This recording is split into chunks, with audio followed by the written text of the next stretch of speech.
We all have a voice inside our heads that loves to recount our worst moments.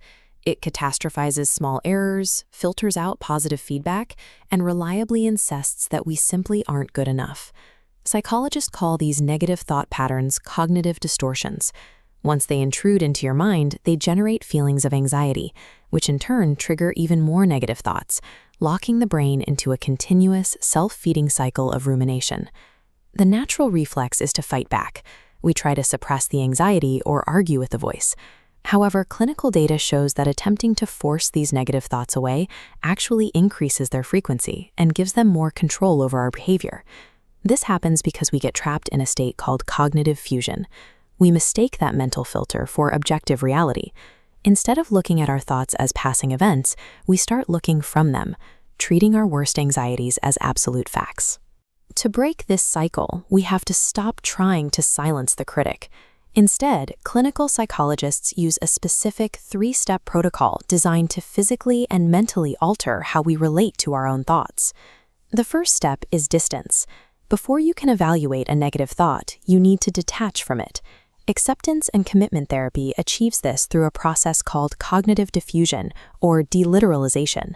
Deliteralization means stripping words of their literal meaning and behavioral power, turning a threatening idea back into a harmless piece of language.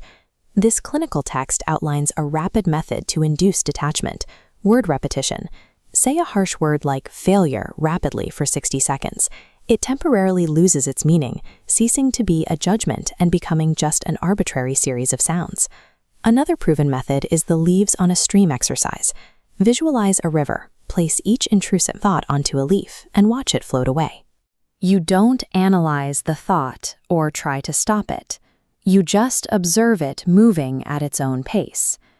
These distancing techniques are the first tools used to disrupt cognitive fusion. They encourage the brain to stop treating an anxiety as an immediate threat and start observing it as a passing object. Once you've distanced yourself from the thought, you move to the second step: challenge. Now that the idea is an object, we can use cognitive behavioral therapy to interrogate it logically. This process uses a very simple framework. First, catch it, then check it, and change it. It requires treating negative thoughts not as established facts, but as unproven hypotheses that need testing. You actively cross-examine the inner critic. You ask yourself, is this belief actually realistic? What hard data do I have to support the idea that I am going to fail? The critic loves to speak in absolutes, using words like always or never. You break those rigid patterns by identifying those extreme terms and swapping them out for specific, balanced truths based on your actual track record. By methodically reviewing the evidence, cognitive restructuring dismantles the critic's logic, revealing that our worst fears are usually unverified assumptions. The final step of the protocol is soothe. Logic alone has a severe limitation.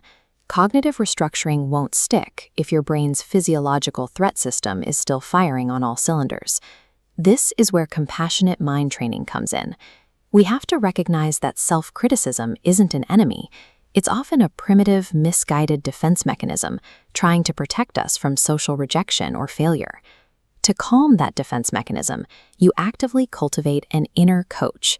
You deliberately talk to yourself using the exact tone and warmth you would use to advise a close friend going through the same crisis. Self-compassion is frequently dismissed as a weakness or an indulgence, but in reality, it is a strict neurobiological requirement. It provides the physiological safety needed to give your newly restructured thoughts enough emotional weight to override your anxiety. When you master this 3-step protocol, distance, challenge, soothe, you achieve a state known as psychological flexibility. This is the ability to adapt to a situation and act effectively, even while you are actively experiencing unwanted thoughts. Consistently applying these steps functions like physiotherapy for the brain. It requires repetitive practice to build and reinforce the new, resilient neural pathways that eventually become your default response. To understand this new relationship, we can look at this clinical text outlining the monsters on the bus metaphor. It suggests negative thoughts are like scary monsters riding in the back of a bus you are driving. the inner critic never truly disappears. But through distancing, challenging, and soothing, that voice is permanently downgraded from the driver of your vehicle to just an annoying passenger in the back seat. You cannot stop the passengers from shouting, but with psychological flexibility, you don't have to surrender the steering wheel.